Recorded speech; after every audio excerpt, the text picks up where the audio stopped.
hapo kuna njia nyingine ya cross kwamba hii ni njia ya wasiokuwa waislamu. Bismillahir Rahmanir Rahim. Alhamdulillahi Rabbil Alamin, wassalatu wassalamu ala ashrafil anbiya'i wal mursalin nabiyyina Muhammadin wa ala alihi wa sahbatihi ajma'in والتابعين لهم بإحسان إلى يوم الدين وسلم تسليما كثيرا.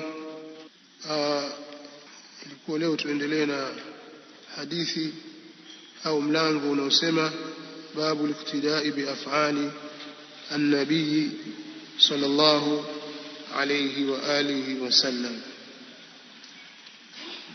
Lakini tutarudi nyuma kidogo kuzungumzia hadithi iliyo katika babu fadli al-Madina, babu fadli al-Madina, kama tulivyoeleza katika darasa yetu kwamba tutaisherehesha tena hadithi hii kwa faida zaidi. تفضل فليقرأ القارئ. بسم الله، الحمد لله، والصلاة والسلام على رسول الله وعلى آله وصحبه ومن والاه. قال شيخنا الفضل أبو الفضل حفظه الله تعالى: باب فضل المدينة. قال الإمام البخاري رحمه الله تعالى: حدثنا قتيبة بن سعيد قال حدثنا جرير عن الأعمش عن إبراهيم التيمي عن أبيه قال: قال علي رضي الله تعالى عنه: ما عندنا كتاب نقرأه إلا كتاب الله تعالى غير هذه الصحيفة. قال: فأخرجها فإذا فيها أشياء من الجراحات. قال: فأخرجها فإذا فيها أشياء من الجراحات وأسنان الإبل. قال: وفيها: المدينة حرم ما بين عير إلى ثور، فمن أحدث حدثا أو آوى محدثا فعليه لعنة الله والملائكة والناس أجمعين، لا يقبل منه يوم القيامة صرف ولا عدل. ومن والى قوما بغير إذن مواليه فعليه لعنة الله والملائكة والناس أجمعين، لا يقبل منه يوم القيامة صرف ولا عدل. وذمة المسلمين واحدة يسعى بها أدناهم، فمن أخبر مسلما فعليه لعنة الله والملائكة والناس أجمعين، لا يقبل منه يوم القيامة صرف ولا عدل. باب فضل المدينة. هو ملango وفضل المدينة. المدينة المراد بها مدينة رسول الله صلى الله عليه وآله وسلم. مراد المدينة hapa makusudio yake ni Madina, mji wa Mtume sallallahu alayhi wa alihi wasallam, sababu kabla hapo ulikuwa ukifahamika kwa jina la Yathrib, ulikuwa ukiita Yathrib, ya ahla Yathrib la muqama lakum farji'u, kama ilivyokuja katika suratul Ahzab. kadhalika inajulikana kwa jina la Taba.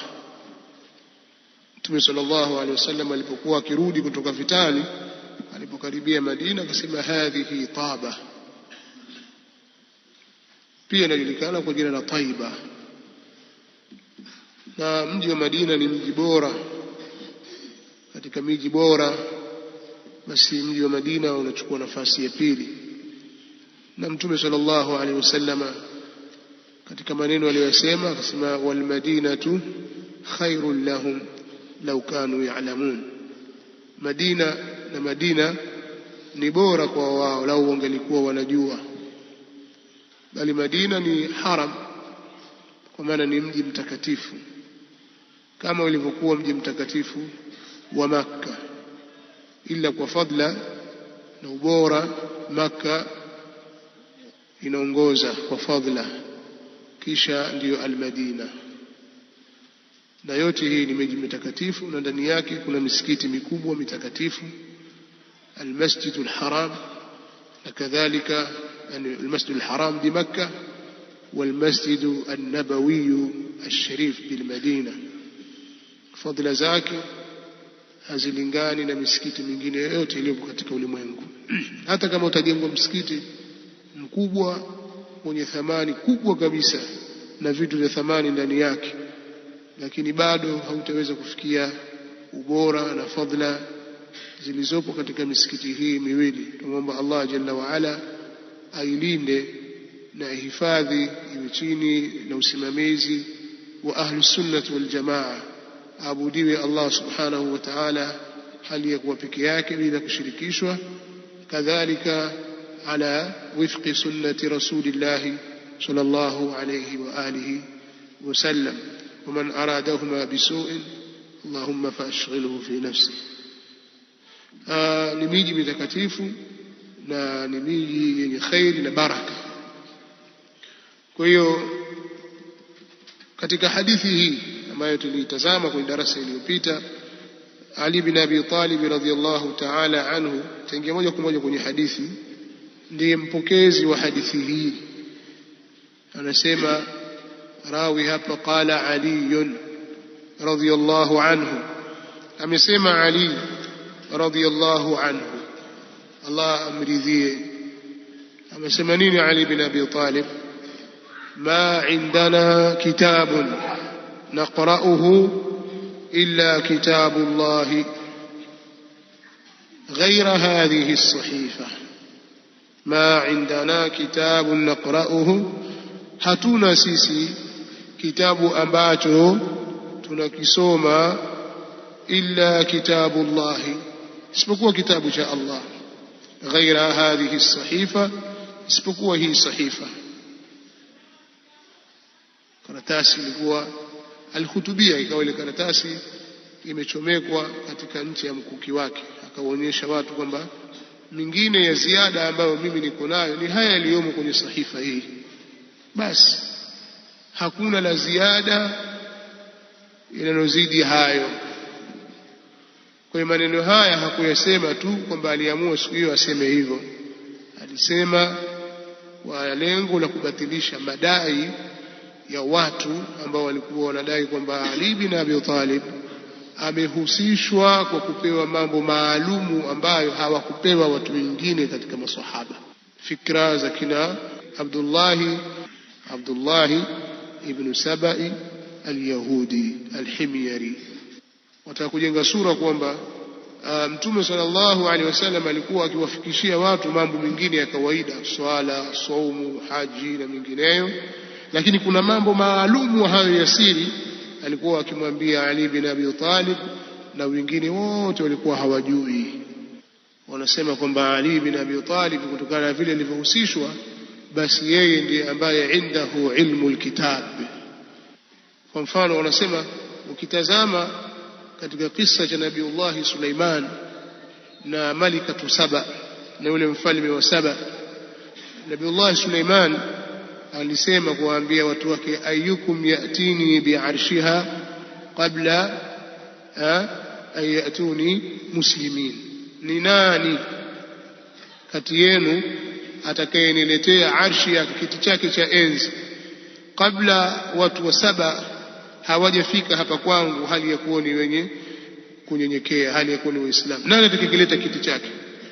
Qala ifritun min aljin ana atika bihi qabla an taquma min maqamik, akasema yule ifrit katika majini, mimi nitakuletea hiki kitu, ni mwenye kukuletea hiki kiti cha enzi kabla wewe hujasimama kwenye mahali pako hapa. Wa inni alayhi laqawiyyun amin. وقال الذي عنده علم من الكتاب, akasema yule ambaye ana elimu, ilmu min alkitab, ikatajwa min pale,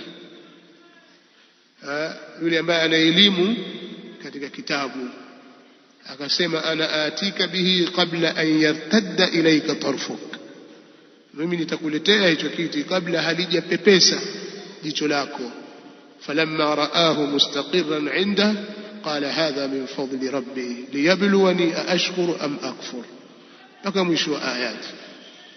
Sasa wanasema yule ambaye indahu ilmu min alkitab aliweza kukileta kiti cha enzi kutoka kwenye mamlaka ya Sheba huko Saba mpaka Filistini,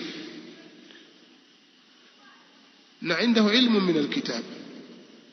Vipi ukisoma katika suratul Ra'd aya ya mwisho, wayaqulu alladhina kafaru lasta mursala, na wakasema wale ambao wamekufuru kumwambia Mtume Muhammad sallallahu alaihi wasallam, wewe hukutumwa, lasta mursala. Qul, waambie Muhammad, kafa billahi shahidan baini wa bainakum wa man indahu ilmu alkitab, ametosha Allah tabaraka wa taala kuwa shahidi baina yangu mimi na baina yenu nyinyi na yule ambaye ana elimu ya kitabu. Wanasema wa man indahu ilmu alkitab huwa Ali ibn Abi Talib. Kwa nini? Kwa sababu Mtume sallallahu alayhi wasallam khassahu bi asrarin, amemhusisha kwa siri na mambo mengi ambayo hakuwapa watu wengine al-amma. Kwa hiyo anajua vitu wenzake hawajui, na wakawa wanataja hadithi, ana madinatul ilmi wa aliyun babuha, mimi ndio mji wa elimu na Ali ndiye mlango wake. Lile lango la elimu ni Ali, kitaka kupita hadithi maudhu', si hadithi kadhib. Alhasil, wanachokitaka kusema kwamba Ali ibn Abi Talib radhiyallahu ta'ala anhu amepewa elimu maalumu, na kwa elimu hiyo amewazidi maswahaba wote. Kwa hiyo basi yeye ndiye alikuwa anastahili kuongoza watu. Kwa hiyo ndiye khalifa wa Mtume sallallahu alaihi wasallam baada ya kuondoka Mtume sallallahu alaihi wasallam. Wanawaambia watu hivyo, na haya maneno hatuyazungumzi kwa kuyarusharusha tu. Haya maneno yamo ndani ya vitabu vyao. Wanapozitaja fadhila za Ali bin Abi Talib hawayasahau kuyasema haya. Iko mmoja akiitwa Abul Qasim al-Khu'i. Abul Qasim al-Khu'i katika kitabu chake Al-Bayan fi tafsir al-Quran, kitabu mujallad mmoja, kumbuka niko nacho kitabu, anadai kama wanavyodai wengine, isipokuwa yeye anaeleza kwamba kwa ijma'i na maafikiano ya wanawachuoni wa Shia Ithna Sharia, wanadai ya kwamba Ali bin Abi Talib alikuwa na msahafu wake. Msahafu wake tofauti na huu msahafu tulionao sisi. Suala la kwamba masahaba waliandika katika makaratasi, katika magome, katika mahali fulani, alafu Qur'ani ikakusanywa na kadha, ni jambo lipo, msahafu wa fulani, msahafu wa fulani. Lakini baada ya kufariki Mtume sallallahu alaihi wasallam na katika ukhalifa wa Abu Bakar as-Siddiq, baada ya vita vile vya al-Murtaddin, kuwapiga vita wale walioritadi, watu walipotoka al-Yamama, ikapita karari ya kuandikwa, kukusanywa Qur'ani yote mahali pamoja. Wakafuatwa wale mahufadhi wote waliokuwepo katika maswahaba, fulani amehifadhi, fulani amehifadhi, fulani, wanafuatwa wale. Na wale ambao hawakuhifadhi Qur'ani yote bali wana sehemu katika Qur'an. Kwa hiyo zile ayati zilizokuja kwa tawatur kwamba huyu kasema hivyo hivyo, huyu kasema hivyo hivyo, sura hii kasema hivyo hivyo, zikakusanywa zile zote katika mahali pamoja. Kwa inaya ya Allah subhanahu wa ta'ala na ahadi yake, Qur'ani yote ikakusanywa mahali pamoja, kwa sababu Allah subhanahu wa ta'ala ameahidi, inna nahnu nazzalna dhikra wa inna lahu lahafidhun, hakika sisi ndiyo tuliteremsha dhikri, yani Qur'an, na hakika sisi ndio wenye kuilinda. Kwa hiyo Qur'ani ikahifadhiwa, ikakusanywa vizuri kabisa. Na Qur'ani ilikuja kwa baadhi ya visomo, yani lugha na matamshi tofauti tofauti. Kuna baadhi ya maneno watu wa Hijazi wasema hivi na wengine, lakini aya ndio zile zile, aya ndio zile zile. Na mara nyingine hapa pasomwa hivi, hapa pasomwa hivi, kwa mujibu wa zile lugha za watu wa Arabu pale. Ala 7 ahruf, sio qiraat, sikusudi hii qiraat ambayo iko sasa. Ala 7 ahruf ni zile lugha za watu wa miji ile wa Arabu, min samimi al-arab. Kuna baadhi ya maneno yalikuwa hawa watamka hivi na hawa watamka hivi, jambo la kawaida kutokana na upana na utajiri wa lugha ya Kiarabu. Lakini baada ya kukusanywa Qur'ani katika zama za Abu Bakar as-Siddiq radhiyallahu ta'ala anhu, na Ali bin Abi Talib alikuwa ni katika walioshiriki, hakuficha kitu.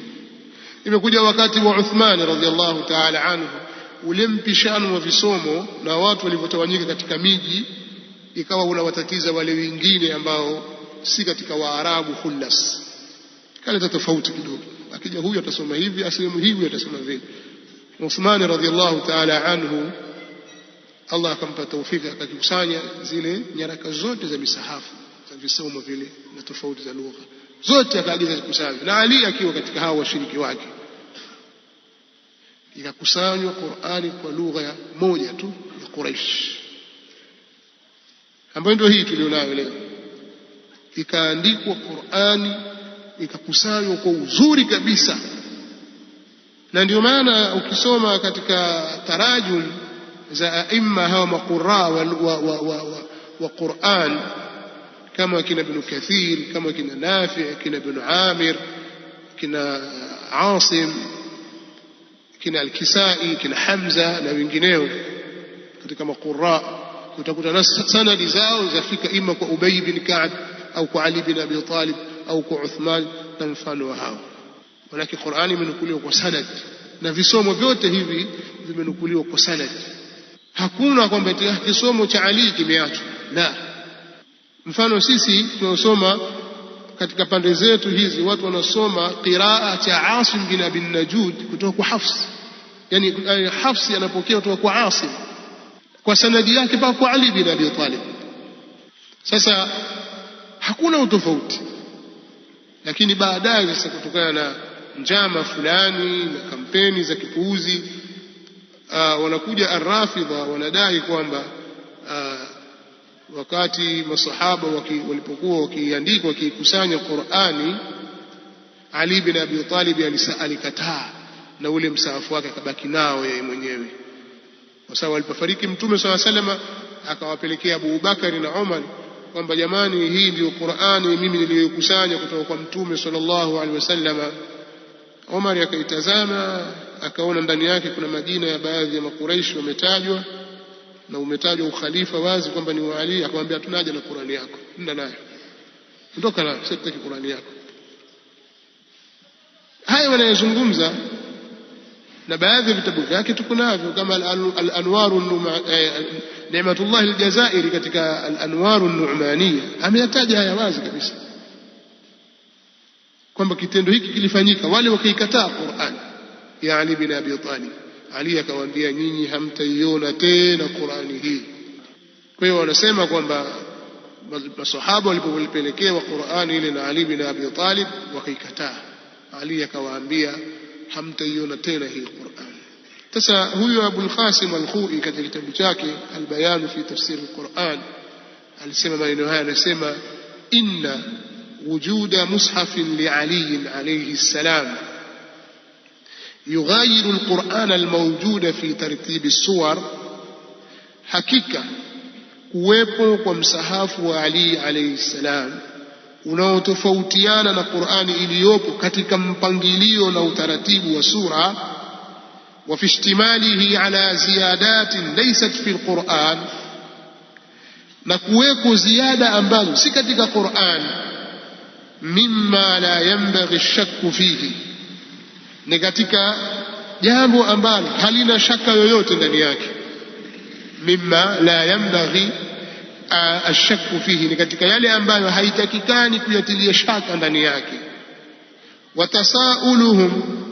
Watasalumu al-ulamai, yani ijma'ahum ala wujudihi aghnana an at-takallufi liithbatihi. Anasema na kukubaliwa na maulama wengi wa Shia juu ya kuwepo kwa msahafu huo ni jambo ambalo limetutosha na hakuna haja ya kujikalifisha katika kuthibitisha hilo. Yani tuanze kuleta dalili, haina haja, ni jambo ambalo limeshakubalika, lipo kwamba kuna Qur'ani na mushafu ambao umeandikwa na Ali bin Abi Talib na uko tofauti katika mpangilio wa sura na mpangilio na ziada ambazo hazimu katika Qur'an. Hili ni jambo halina shaka kutokana na vile walivyowafikiana maulama wao. Hakuna haja ya kujikalifisha kutafuta dalili, hili jambo lipo. akaeleza aliyoeleza mpaka mwisho katika ukurasa wa 223. Katika kitabu kimoja kuna mwandishi mmoja anaitwa Muhammad Hadi Maarifa Shia, pia niko nao mujalladi mmoja, kitabu chake kinaitwa Siyanatul Qur'ani min at-Tahrif.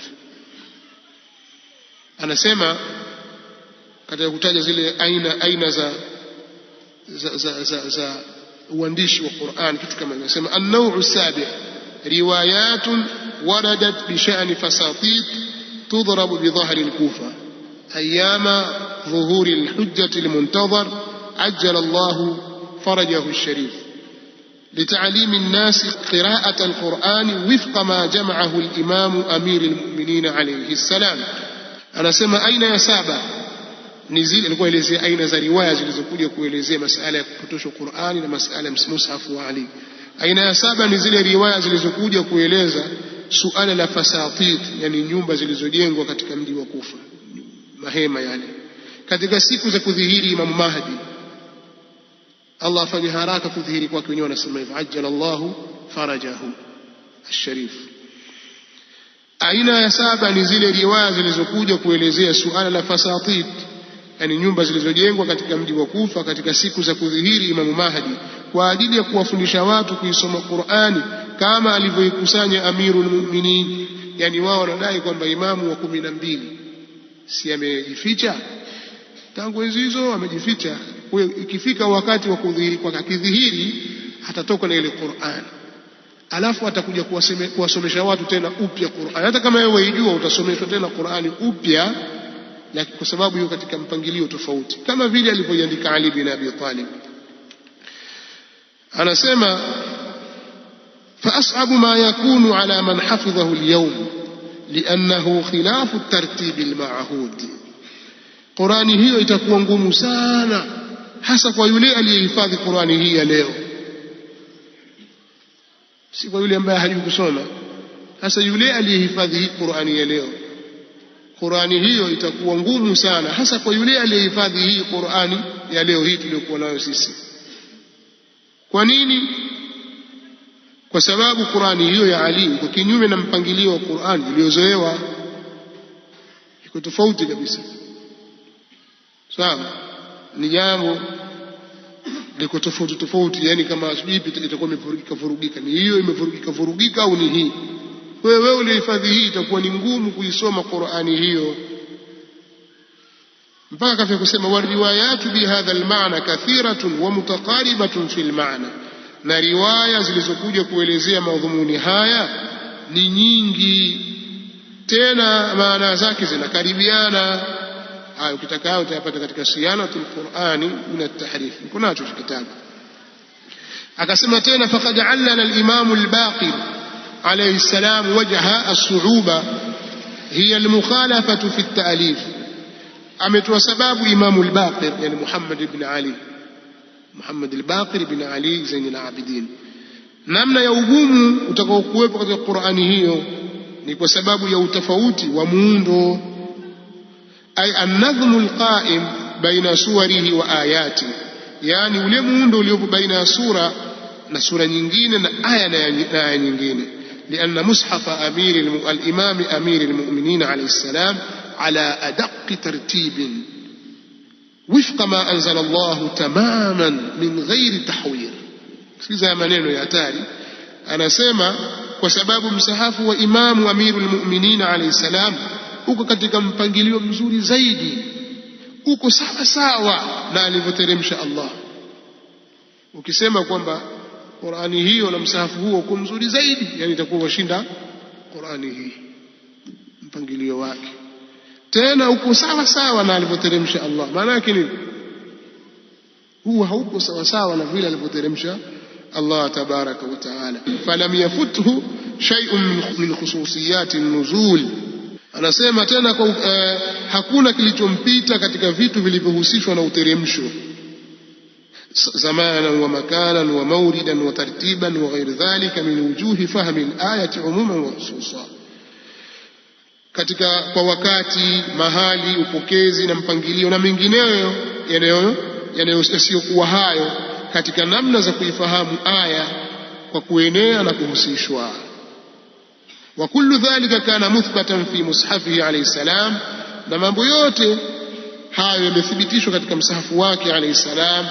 Walakin ala alhamish tab'an, wa kama aslafna ya salafi, lakini hayo ni chini ya ukurasa, kwa maana juu kuna Qur'an, chini kuna maneno hayo ya Ali bin Abi Talib, khususiyat na mengineyo. Akasema wal ahadith bi hadha an-namat ghayru qalil, na hadithi za namna hii si chache, yani ni nyingi.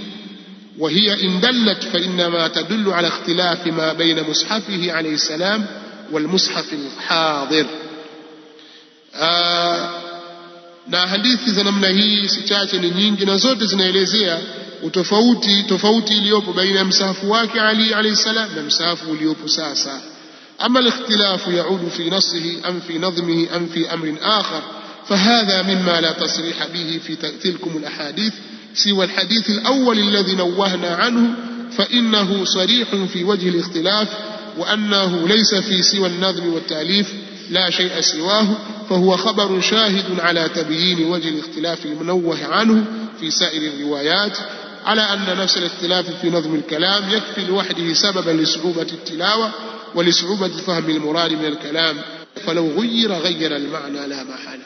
Kaeleza kuonyesha kwamba utofauti upo katika masala ya nadhmu, na hilo ndio linasababisha ugumu. Na bila shaka mpangilio ukibadilika, bila shaka kuna maana zinaweza kubadilika. Kama ikiwa mpangilio umewekwa tofauti, kwa mfano hii imewekwa tofauti ala khilafi nuzul, sio iko tofauti na ilivyoteremka Qur'an. Sasa yake vile ilivyopangwa, maana zafahamika kwa haraka, kwa wepesi kabisa. Lakini kwa sababu huu mpangilio umebadilishwa, na bila shaka ukibadilisha mpangilio hata maana inawezekana ikabadilika. Ndio maneno yalikuwa yamalizia kuyasema. Akaeleza ndio maana akasema hadha waqad alifa aljumhur hadha an-nasd al-hadir, watu wengi wameshazoea mpangilio huu wa msahafu uliopo. Waatadu alayhi khalafan salafin tilata asharat alqurun, na wamelizoea hilo kwa kurithi waliokuja sasa kutoka kwa waliotangulia kwa kipindi cha makumi ya karne. Fayasubu alayhim taawudu ala khilafihi, kwa hiyo itakuwa vigumu juu yao kuzoea msahafu ulio kinyume chake. Wa min thumma fahum bihajati ila tarbiyatin wa ta'limin wa mumarasatin mustamirra yaqumu biha sahibu al-amri inda dhuhurihi insha Allah. Kwa hiyo itakuwa ni vigumu kwao kuzoea. Hivyo basi watu watahitajia kupewa malezi, yani watu walelewe tena upya, kusomeshwa upya, kufanya mazoezi ya kuendelea, na hilo atalisimamia mtawala Mahdi insha Allah. Mtasomeshwa Qur'ani upya, kwa sababu hii ilivyopangwa ili maana yake hasa haielekei. Allahu musta'an. Katika maelezo yaliyomo kwenye kitabu al-Ghaiba anasema al-Asbagh bin Nabata kwamba sami'tu Aliyan, angalia uongo huo, sami'tu Aliyan alayhi salam yaqul ka'anni bil ajami fasatituhum fi masjid al-Kufa yuallimuna an-nasa al-Qur'ana kama unzil.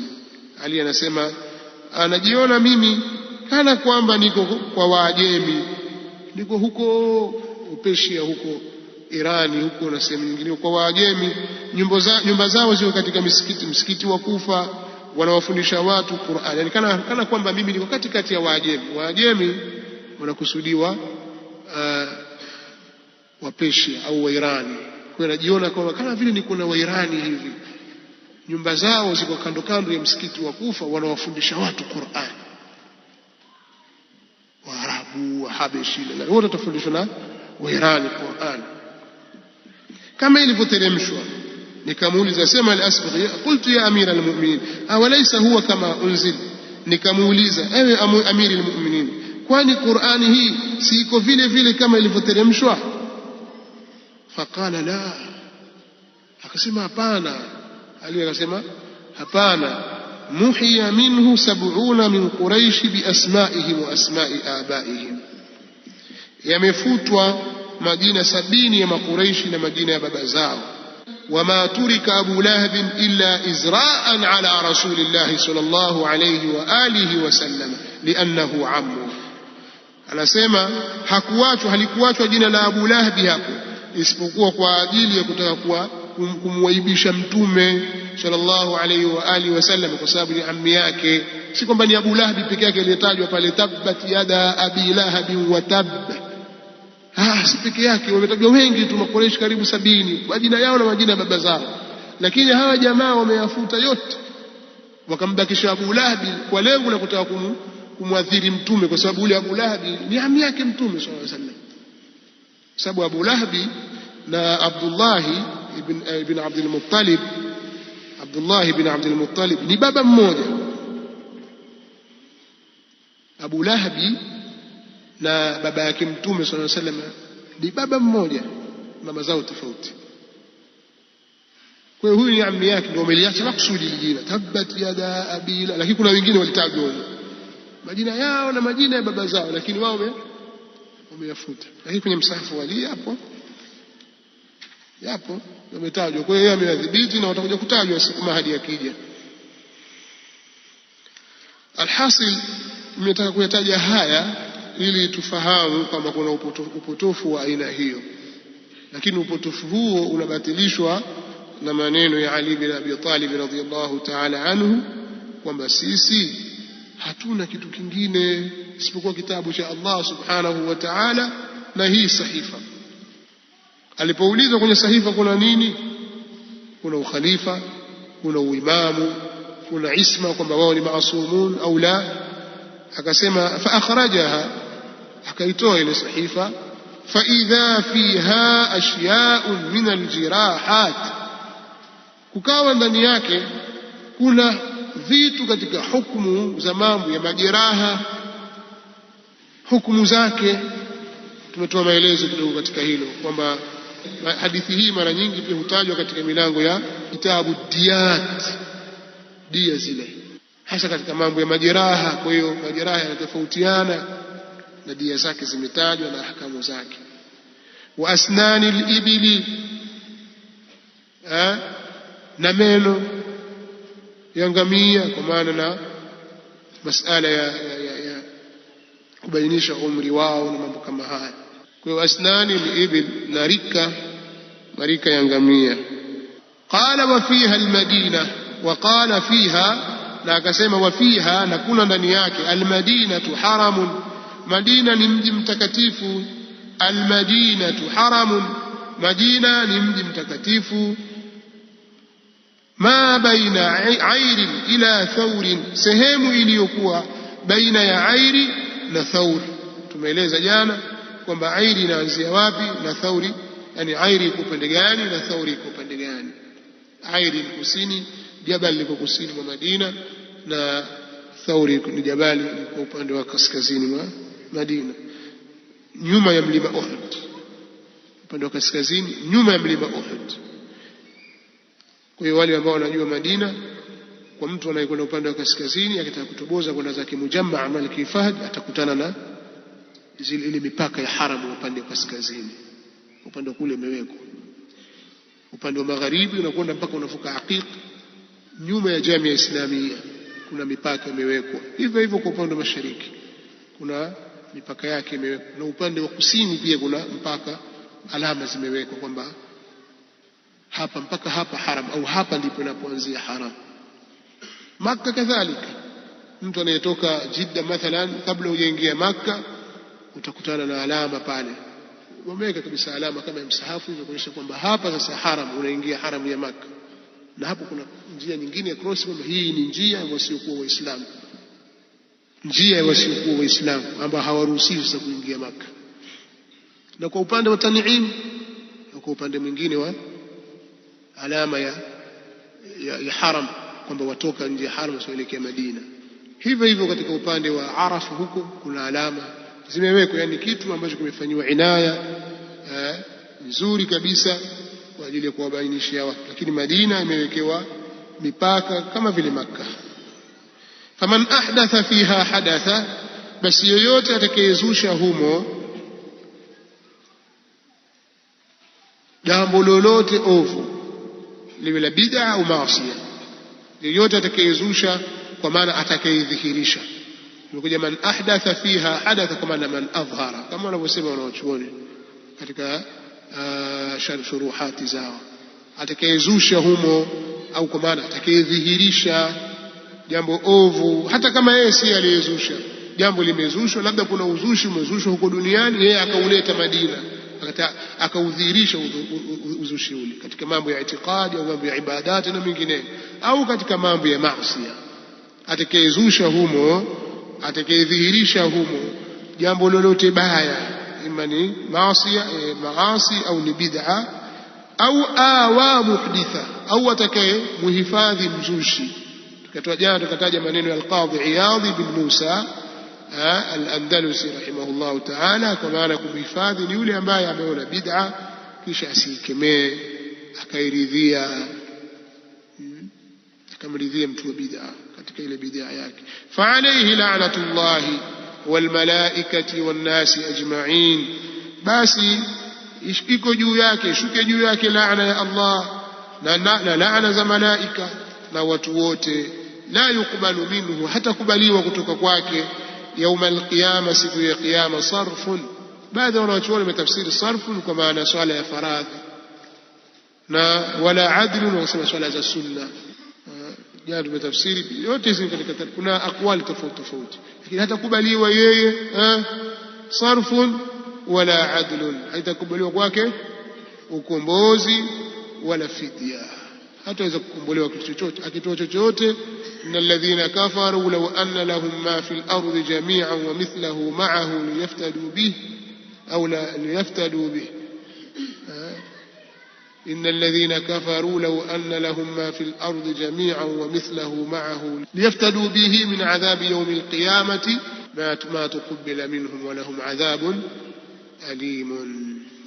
يريدون أن يخرجوا من النار وما هم بخارجين منها ولهم عذاب مقيم. Kwa hiyo haiwezekani kukubaliwa fidia yao, wala haitakubaliwa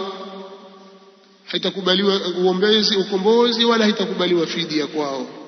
Waman wala qauman ay man intasaba ila qaumin, mwenye kujinasibu na watu ambao si katika watu wake, bighairi idhni mawalihi, pasi na idhni ya wale watu wake wanaojinasibu nao, ukajinasibisha na wao. Tumetoa maelezo hilo, ukajinasibu na mtu ambaye si baba yako, ukajinasibu na watu wa kabila isilokuwa lako, ukajinasibu na watu wasiokuwa mawali zako, hamkula nao kiapo katika kabila lenu kwamba eti ninyi mnasibishwa na hao, hampo. Ukadai wewe ni mtu wa kabila fulani, ukatafuta huko mpaka ukajinasibu kwamba wewe sasa ni Mwarabu. Si watu wafanya hivyo au wakajinasibu mpaka kwamba wewe ni katika ahlul bait, watafuta mpaka upate nasaba hiyo. Labda wenda mahali watu hawakujui, ukajinasibu wewe kwamba mimi ni katika fulani bin fulani, sisi katika Banu Kinana. Ndio sahibu wangu mmoja alikuwa zamani akiniambia sisi katika Bani Umayya, sisi tulimuoa Ali. Sasa kuna fakhri au Bani Umayya waje vipi katika ansabu, ila kama mtu atakapokuwa mathalan imethibitika au yeye amejinasibisha namna hiyo kwamba mimi ni mtu wa kabila fulani, msimfanyie taani katika nasabu yake, ukambeza nasabu yake, hili jambo halitakiwi. Kwa hiyo kuna watu wajinasibu na ahlul bait, sisi tuwakubalia haki za ahlul bait, watapewa, lakini kama waongo maneno haya yawahusu. Kama ni waongo wanadanganya, basi hiyo kuna kiyama, kwa sababu kuna fadhila, bila shaka kuna fadhila. Inna akramakum inda Allahi atqakum. Kwa hiyo mtu atakapokuwa mathalan ni taqi katika ahli sunnah wal jamaa na ni katika ahlul bait, basi ana haki maalum kwa Uislamu, ayukrimuhu, wamkirimu, waangalie manzila yake kama alivyotaka Mtume sallallahu alaihi wa alihi wasallam aliposema udhakirukumullah fi ahli baiti udhakirukumullah fi ahli baiti. Kwa hiyo watakiwa watazamwe wale na wana ahkamu maalum. Hivi ndivyo tunavyoamini ahli sunnati wal jamaa, ndivyo tunavyoamini. Lakini usitake kujinasibu na watu wasiokuhusu, Hilo ndio tatizo liko hapo. Kwa hiyo wewe kujinasibu na ahlul baiti au kujinasibu na fulani au kabila fulani, basi ujue umebeba dhima na litakugharimu mbele ya Allah subhanahu wa ta'ala, kwa sababu alayhi la'natullahi, basi ishuke juu yake laana ya Allah, wal malaikati wan nasi ajma'in, na malaika na watu wote.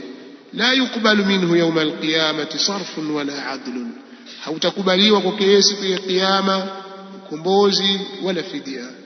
Wa dhimmatul muslimina wahida, na dhima ya waislamu ni moja. Baada al-adhan inshallah tutaeleza tuadhin muadhin. Wa dhimmatul muslimina wahida, na dhima ya waislamu ni moja, yani ahadi yao ni moja tu na mkataba wao ni mmoja tu, ni sawa. Yani yas'a biha adnahum, atahangaika kwayo, atakwenda nayo hiyo ahadi, kwa ahadi hiyo yule wa chini yao, kwa maana kwamba hata yule aliye chini katika wao anaonekana kwamba ni dhaifu, pia anaweza kuibeba ahadi hiyo na ikakubalika. Faman akhfara musliman, basi yoyote atakayemfanyia khiana muislamu, yani akavunja ile ahadi yake, fa alayhi la'natullahi wal malaikati wan nasi ajma'in, basi iko juu yake, shuke juu yake laana ya Allah na malaika na watu wote. La yuqbalu minhu sarfun yawm alqiyamati sarfun wala adlun, hautakubaliwa kwake siku ya kiyama ukombozi wala fidia. Kutokana na wakati tungeishia katika hadithi hii, alafu tukajibu maswali. Tukisoma hadithi hii na hiyo inayofuata, wakati hautatosha na kuna maswali mengi hapa. Anasema hapa Sheikh, tunaomba ufafanuzi. Hadithi inayoelezea fadhila za mji wa Madina ni hadithi ambayo amesema Ali moja kwa moja. Je,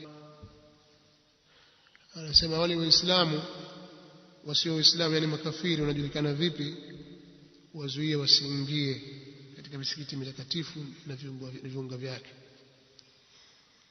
Mathalan, Mkristo kaingia mji wa Madina au Makka, mamlaka zinamjua vipi kwamba si muislamu ili kumzuia asiingie haram? Wajua wenzetu wana utaratibu wa kufuatilia mambo. Kama ni mkazi, wanakuwa ikama zao ziko tofauti, zile permit zao ziko tofauti, na kabla ya kuingia kukaribia haram, huko nyuma kuna taftishi nyingi tu, yani kuna vituo vile checkpoint zile ziko nyingi, askari lazima wakague, watakagua basi passport, watakagua kama ni ikama, kila kitu watakagua. Kwa hiyo kama wewe si Muislamu utajua, kwa taarifa zinakwenda, utatoka katika sehemu yako, utatoka tu, kwa maana kwamba utapita njia inayostahiki ili usiingie haram. Innamal mushrikuna najasun, washirikina ni najisi, yani najisi ya kimaana, sio kwa umekatazwa usingie. Fala yaqrabu almasjid alharama ba'da 'amihim hadha, haruhusiwi kuingia katika almasjid alharam Makkah. Kwa hiyo utaratibu upo, lakini akitokea mtu kaibia huko kaingia, yani masala mengine, lakini utaratibu upo wa kujua kwamba huyu si Muislamu na hatakiwi kuingia, kwa sababu hutaruhusiwa kuingia. Kama wewe ni dereva wa magari, basi utapita njia nyingine huko, zipo njia nyingine za kupita, hutaruhusiwa kuingia kufuata njia ile inayokupeleka haram, hutaruhusiwa, itabidi upite njia nyingine. Swali lile za kuuliza mtu ambaye hajafika katika sehemu zile, wana utaratibu na taftishi za kueleweka.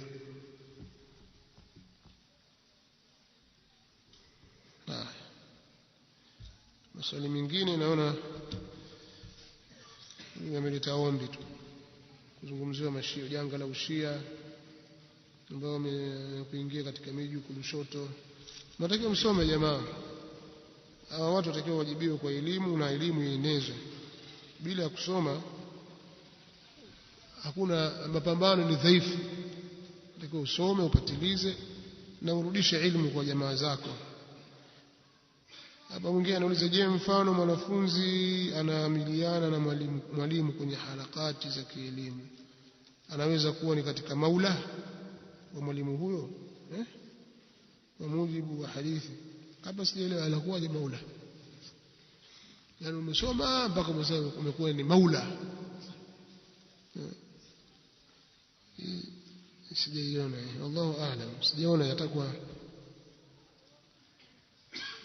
Sasa je, ikiwa mtu atanasibishwa na watu wa mji wake kwa kupewa nasabu ya Banu Hashim, lengo likiwa ni kumnyanyua daraja na cheo na sio kwa lengo la kujipa nasabu yao, je, itafaa? Yani mtu anaitwaje? Anaitwa fulani bin fulani al-Hashim, watu wa mji wake wamita al-Hashim, kwa mnasaba upi?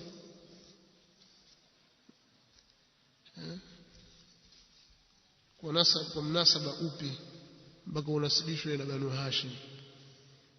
Wewe ni katika wao, wewe ni maula wao. Iliyokuwa bora ni kuacha kujinasibu na watu wasiokuhusu. Iliyokuwa sawa katika sheria ni mtu kuacha kujinasibu na wale wasiomhusu. Huyu nasema, je, hawa masufi ambao wanasoma Qur'ani kwa mtindo wanaoita as-samai, kisomo chao kina sanadi? As-samai si kisomo cha Qur'ani, labda hajaelewa. As-samai ni zile nyimbo za raqaiq wanazisoma kuzilainisha nyoyo zao, wanaziimba kwa naghamati na nini, wanaita as-samaa. Na wengine mpaka wafikie wakazifadhilisha juu ya Qur'ani kwa kuona kwamba zinalainisha nyoyo zaidi. Imekwenda as-samaa kuwa ni nyimbo, mwisho ikawa watu waipigia ngoma, pige kidogo kidogo, mara ngoma huku waimba na machozi yakiwatoka, mara ngeza hapa tupige firimbi. Sasa siku hizi samaa, ukisikia samaa na firimbi juu. Kwa samaa ya masufi ya sawa wakati ilikuwa ni nyimbo zinaimbwa kwa naghamati fulani, lakini zimekwenda kabla kidogo kidogo, hasa katika tarika hii ya Baalawi na wengineo, wakaingiza firimbi na ngoma zao ndani. Kwa hiyo si Qur'an. Ama kusoma Qur'ani kwa visomo hivi kwa kuzingatia mambo ya maqamat al-muziqiyya, al-maqamat al-muziqiyya, Nahawand, Siga, Hijaz na nyinginezo, Rast. Haya ni mambo ambayo yatakana watu wajiepushe nayo, kwa sababu hizi ni maqamati asili yake ni za muziki. Bayat, watu wa muziki wana makamati zao, wanafundishana. Si kwamba ukifika tu anza kuimba waimba tu. Wale watu wa mambo ya muziki wenyewe wajua kwamba kuna namna utaanza na ghama yako, ama utaanza na Nahawand au utaanza na Hijaz au utakuja na Bayat. Utaanza ili yule mpiga kinanda na mpuliza firimbi aendane na sauti yako. Unanielewa? Kwa wale wanatumia hizo makamati. Jambo la ajabu, kuna baadhi ya makurra wanaosoma Qur'ani wakwenda kujifunza hizo makamati kwa watu wa muziki, wakafundishwa makamati. Kwa hiyo ukisoma Qur'ani unatakiwa anza kusoma, mathalan unaweza kuanza na Bayat, kuna namna ya kuanza, unatakiwa usome hivi upande hivi, mara unahama kidogo kidogo, huyo umeingia katika Hijaz au umeingia katika Nahawand, unamaliza na Rast. Wana namna ya usomaji wao, wanafuata makamati za muziki. Hili ni jambo ambalo wanaochuoni wamelipigia kelele sana, wanaochuoni wa ahli sunnah wal jamaa. Si vitu vya kufaa. Vipi utaisoma Qur'ani kwa tariqa ahli al-malahi wal muzika? Vipi? Haiwezekani. Na kupatikana ndani yake lahu na lagha, watu pige makelele na mfano haya. Tutakao kusoma tartili ya Qur'ani kwa utaratibu, kwa utuvu, kwa uzuri kabisa.